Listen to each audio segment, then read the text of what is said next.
Have you ever found yourself working from morning till night with all your strength, yet day after day, achieving absolutely nothing? No matter what you do, you just can't seem to reach your goal.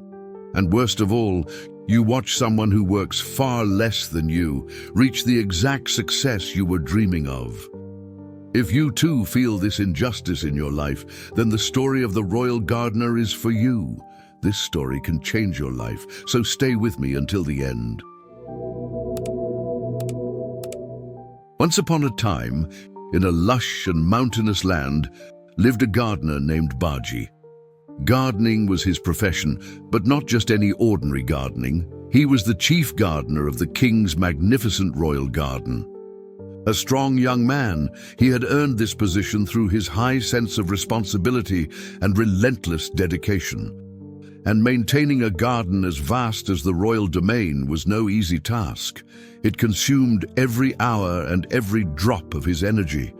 Every day, while tending to the plants, Baji would think to himself, "Why is it that I work so hard, from sunrise to sunset, and yet my achievements and lifestyle are so limited? The minister, who doesn't even do 1/3 of my labor and whose work is so light, lives such a luxurious and comfortable life, while I, who work endlessly, am the one truly deserving of that life." Baji had grown deeply depressed and dissatisfied with his circumstances. Although he loved his work and performed it well, the lack of meaningful reward made him grumble every single day. While working, he would mutter under his breath, complaining about the minister, the king, and the injustice of the world. This constant frustration had drained his spirit and left him in perpetual irritation.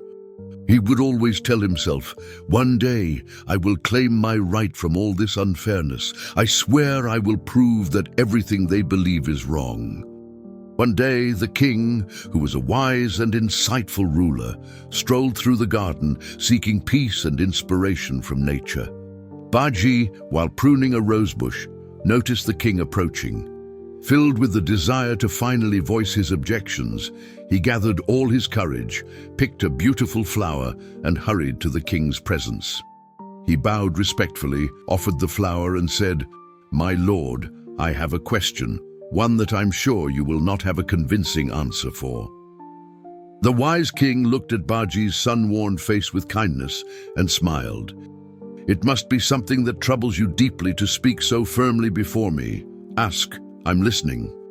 Baji bowed again and said, "My king, why must I work from dawn till night doing exhausting and backbreaking tasks, while your minister, whose work is light and effortless, enjoys such a luxurious, comfortable life? Is it truly fair that I should live at a much lower level than a minister whose job is so easy?" The king, still wearing that warm, knowing smile, replied, "If you truly seek a convincing answer, come to the palace this evening. I will show you the truth." Baji bowed, thanked the king, and promised to attend, but inwardly he believed the king was merely avoiding the question. Still, something about the king's tone filled him with excitement, and he completed his tasks unusually quickly that day, so he could appear before the king at dusk. When he entered the palace, he saw the minister standing before the king, presenting his daily report. As soon as the king noticed Baji, he paused the minister's speech and invited Baji to step forward and stand beside him. Baji bowed to both men, walked forward, and stood next to the minister, breath held, eyes full of expectation. But instead of answering, the king said, "I want both of you to go into the garden and find the cat that recently gave birth. Tell me how many kittens she has." A spark lit up inside Baji. "That's easy. I even know where the cat stays. This is my moment to show the king how efficient I am." Thrilled, he asked permission to go first. The king nodded and Baji rushed out to the garden. He quickly found the mother cat, counted the adorable kittens, and returned to the king's presence. With a respectful bow, he said, "My lord, the cat has 3 beautiful kittens." The king smiled and asked him to wait until the minister returned with his report.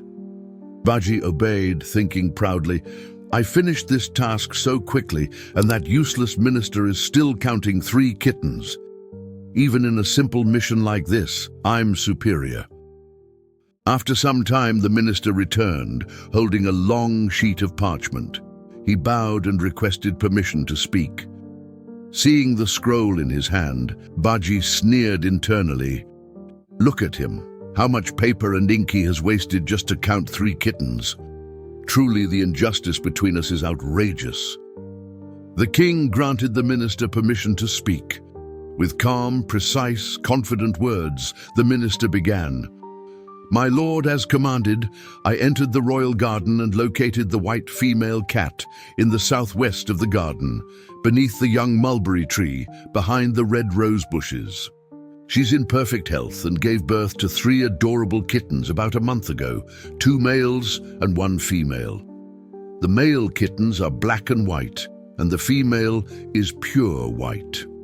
All are in good condition, though the female appears to have a slight eye infection, for which I ordered proper treatment to prevent future complications. Regarding nourishment, they are well fed, as the palace chef provides the mother cat with leftover food each day. To encourage him to continue, I rewarded the chef with several gold coins. From observation, the male kittens are playful wanderers, while the female rarely leaves her mother's side.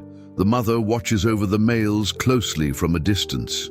If your majesty has any further commands concerning these cats, I am ready to carry them out immediately." The king, smiling with wisdom and kindness, turned to Baji's stunned face. Baji could not speak. Embarrassment clung to him like a shadow. The king said, "My child, being able to work hard and to work tirelessly every day is indeed a great virtue. But when that hard work is blind, lacking creativity and intelligence, it will always produce the same limited result. Just because you work hard does not mean you've created enough value to deserve a better life. Sometimes you don't need to make your work harder.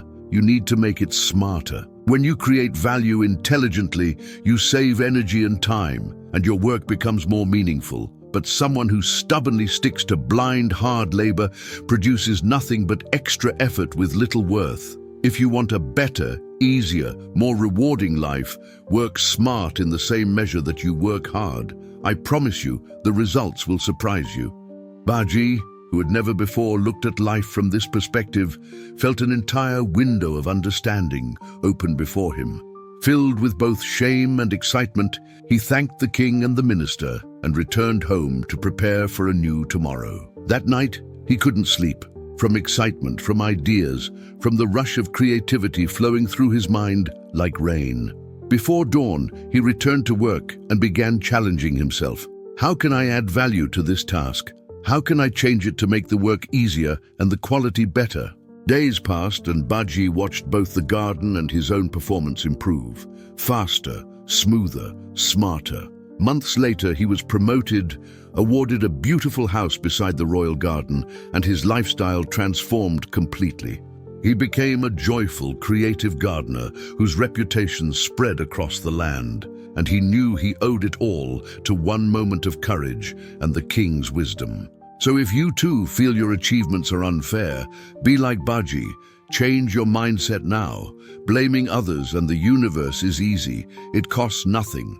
But if you are already spending so much energy working hard, why not spend a portion of that energy working creatively and intelligently? Look around you right now. What can you change? What value can you create?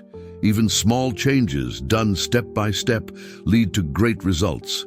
If only we train ourselves to think out of the box.